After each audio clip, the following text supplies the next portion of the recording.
এই হ্যাঁ এই ঝোড় জঙ্গল গুলো পরিষ্কার করা যায় না? আরে এই জমি তো আমার সোনা, এ তো প্রজেক্ট করে বেচলে প্রচুর প্রচুর টাকা। হ্যাঁ, জি ভাই। আর এই জমিগুলো তোর দেখার দায়িত্ব। আরে কি করছিস এই ঝোড় জঙ্গল এখানে কোন? আমি কালকেই পরিষ্কার করে দিচ্ছি। কেন কালকে পরিষ্কার করবো কেন? হ্যাঁ, মাসে মাসে লেবারের টাকা নাও, টাকা কি বাবাইতে টাকা নাকি? হ্যাঁ, না মানে আর ভাই, এখন এমনি লোকজন পাওয়া যাচ্ছে না তো, হ্যাঁ লোকজন পাওয়া, আর টাকাটা তো ঠিকই পাওয়া যায়, না, কাজ না করে টাকা নাও। টাকা তো আছে। চল।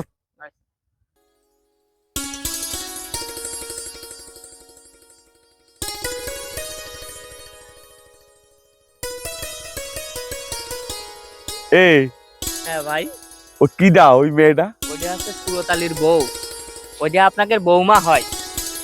আর রাখ, বৌমা না, সব পাড়ার ভিতরে সব থেকে শ্রেষ্ঠ বউ। সুরতালির বউ। হ্যাঁ ভাই।